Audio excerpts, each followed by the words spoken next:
네, 안녕하세요. 네, 오늘은 고교 학점제에 대한 이해, 그리고 현 고일들이 지금 고교 학점제가 시작됐습니다. 중학교 때 고교 학점제 준비를 무엇을 할 것이냐, 그거에 대해서 오늘 말씀을 드리겠습니다. 네, 제가 예전에 대기자에 나가서 고교 학점제에서 말씀을 드렸는데, 시간이 별로 없는 관계로 많이 말씀을 못 드렸습니다. 자, 고교학점제로 보면은 지금, 고등학교 교사 선생님들이 한 98%가 지금 반대하고 있습니다. 그거는 이제 업무가 많아진 거죠. 예, 매 학기마다 세특을 줘야 되고, 매 학기 출석, 또 매 시간 출석, 이런 여러 가지로 힘든 점이 많이 있는데, 그래서 현 고1들은 처음이기 때문에 상당히 여러 가지 힘들 것으로 생각합니다. 고교학점제가 2021년부터 외국어 국제고는 시작됐고요. 올해 이제 2025 이제 고교학점제가 2022 교육과정과 함께 같이 진행이 되겠습니다. 자, 프로세스는 이렇습니다. 먼저 교육과정을 하고요. 다음 수강 신청하고요. 다음 수업 운영하고요. 그 다음에 평가를 하게 됩니다. 근데 예전과 달라지는 게 3분의 1 출석이면 고등학교 졸업했는데, 이제는 3분의 1 출석에 학업 성취도 40%가 들어간다는 거, 이렇게 해서 이수를 하면 끝나게 되겠습니다. 그래서 3년간에 192학점을 얻게 되고요. 아무래도 여기에 떨어진 학생들, 그리고 달라진 거는 절대평가, 상대평가가 5등급제로 바뀌었다는 거 아시죠? 9등급에서.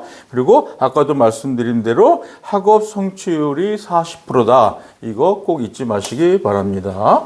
그래서 고교학점제는 한마디로 진로와 적성에 맞는 수업을 선택해서 이수할 수 있다는 가장 큰 장점이 있습니다. 그래서 학교에 당연히 이제 과목 개설을 많이 해야 되겠죠. 학생들이 교육 과정을 운영하는 데 있어서 그 학교의 과목 개설이 가장 중요한 화두가 됐습니다. 자, 2023년도 기준으로 해서요. 저 마이스 고등학교와 특성화 고등학교, 그리고 일반계 95%가 고교 학점제를 도입을 했습니다. 근데 올해 새롭게 일반고에 이제 처음으로 시작한 학교도 있겠죠. 그래서 여러 가지 인프라 구축에 지금 상당히 힘들어 했었죠. 근데 겨울 방학 내내 준비했었고요. 장점은 다 아시다시피 자기 주도 학습 능력을 기른다는 것입니다. 그리고 자기가 과목 선택권도 자기가 가질 수 있다. 이렇게 보시면 되겠습니다. 자, 문제점 많죠. 예, 이게 무전공 전공이나 수능 최저 이런 것들을 이래서 고교학점제가 방향이 좀 퇴색화됐죠. 이런 여러 가지 지금 문제점이 많이 나타나고 있습니다. 그리고 아시다시피 고교학점제 같은 경우는 2022 교육과정에서 뭐가 나타났죠? 바로 이 융합이 나타났습니다. 융합 선택에 독서 토론과 글쓰기, 실용 통계, 그리고 기후변화와 환경선택까지 이 융합 선택이 달라졌다는 게 2022 교육과정에서 가장 중요한 태도가 되겠습니다. 그래서 학교마다 다 과목이 다르기 때문에 여러분이 고등학교에 입학할 고등학교에 미리 문의를 하시는 게 중요하고요. 아무래도 특목고가 예전부터 고교학점제를 해왔죠. 그렇기 때문에 더욱 그 프로그램 같은 거는 특목고가 더 좋을 것이다. 이렇게 보고 있습니다. 그래서 고교학점제 시작할 때 학교 변화가 나타날 수 있죠. 첫 번째가 뭐냐면 예전에 고1 같은 경우는 일반적 그냥 진로 활동만 했습니다. 그렇지만 바뀌면서 고1 학생 같은 경우에 진로 적성 탐색, 진로 학업 설계, 그 다음에 9월이나 11월쯤에 이제 수강 신청까지 이루어진다는 게 아주 획기적으로 바뀐 거고요. 과목 편성 같은 경우도요, 교과군 구분 없이 다양한 선택을 할 수 있다는 것입니다. 또 하나, 수업량 같은 경우도 교과 같은 경우에 174학점, 선택 과목당 4학점 내외 이수, 1학점 같은 경우에 16번 수업을 하게 됩니다. 요게 좀 달라졌고요. 창체 같은 경우도 18학점, 288시간이 이루어지고, 예전에는 봉사활동이 있었는데 2002 교육과정에서는 봉사활동이 빠지고 자율자치, 동아리, 진로활동 이렇게 진행을 하겠습니다. 자, 또 하나 졸업 조건 아까도 말씀드렸죠. 3분의 2 출석에 40% 성취율이 있어야 됩니다. 이게 못하면 졸업을 할 수 없다. 그래서 아까 말씀드린 평가 같은 거는 5등급제로 평가한다. 이것도 보시기 바랍니다.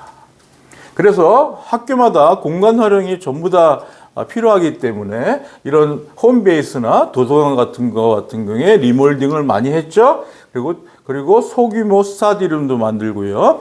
학생들이 자율적으로 이제 자기가 과목을 정하기 때문에 어떤 학생들은 공강이 있을 수 있습니다. 다른 학생과 다르게. 그러니까 그럴 때 스터디룸에서 공부할 수 있는 이런 것도 만들어지게 되겠습니다. 그리고 학교에서는 담임의 역할이 좀 달라지겠죠. 담임의 역할이 이 상담의 역할이고요. 예전과 같이 생활지도나 이런 거는 참 힘들 것 같습니다. 제 개인적으로 보기는.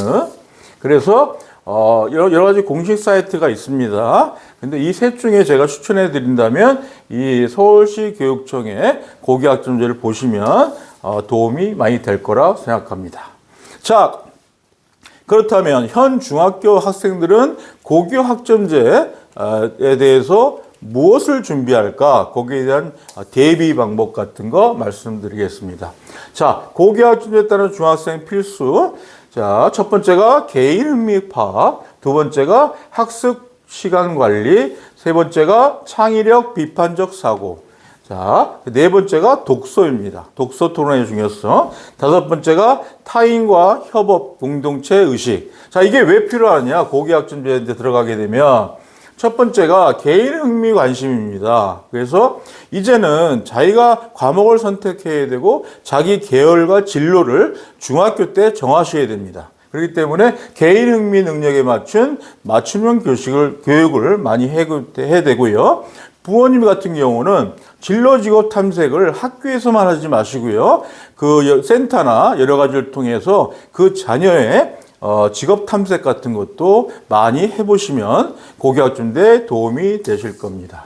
자, 두 번째 학습 계획 시간 관리인데요. 이게 왜 얘기하냐면 이제는 고교학점제에 들어가면요. 자기 친구와 수업표, 수업 시간표가 다릅니다. 그래서 어떤 학생은 공강이 있을 수 있고요. 학생마다 다르기 때문에 그 주어진 시간을 어떻게 관리할 것이냐 이것이 가장 중요합니다. 그렇기 때문에 예전같이 부모님이 스케줄을 만드는 것이 아니라 자신의 흥미에 맞는 어떤 진로 같은 것도 하셔야 된다는 거 알고 있군요. 그래서 여유 시간이나 이런 거 스터디 시간 관리 앱을 통해서 여러분들이 스스로 학업 시간을 만들라 제가 꼭 말씀을 드리겠습니다. 자, 세 번째는 창의력 비판적 사고가 중요합니다. 왜 그렇죠? 고등학교 고교학점제 올라가면요. 이제 오지선다는 많이 지향이 됩니다. 그리고 그 이외에 서술형 문항이나 논술 문항이 많이 추가되겠죠. 그렇게 되면 제일 중요한 거는 창의력, 문제 해결 능력이 가장 중요하다. 이 어떻게 해야 되겠냐? NI 교육 신문 기사 같은 걸 활용한다든가 아니면 사회적인 이슈 같은 거 토론할 수 있는 그런 토론. 뭐 국영수 학원이 중요한 게 아니라 책을 읽고 토론할 수 있는 그런 것도 창의력에 도움이 된다 말씀을 드립니다.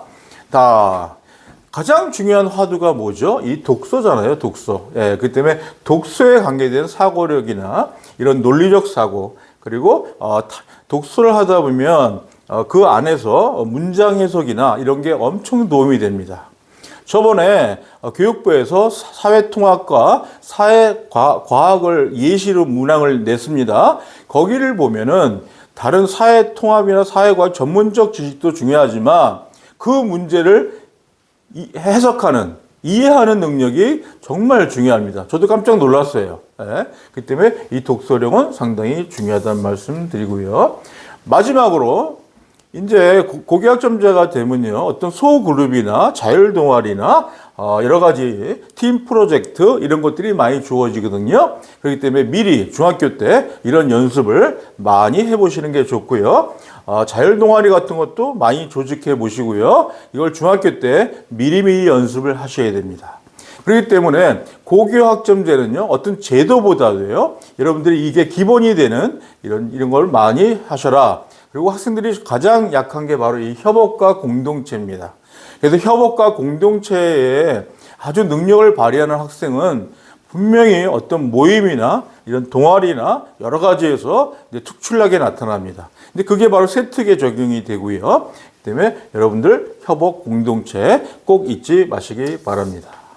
네, 구독, 좋아요 부탁드리고요.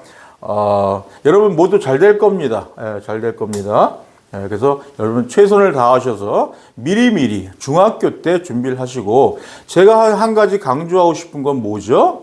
예, 중학교 때 이제는 제가 진로진학 상담 교사로 있을 때도 마찬가지지만 중학교 때 계열과 그리고 자기 진로와 어떻게 보면 대학까지 여러분들이 완벽하게 준비를 하셔야 된다. 그래서 다음 시간에는 제가 계열을 선택하는 방법에 대해서 말씀을 드리겠습니다.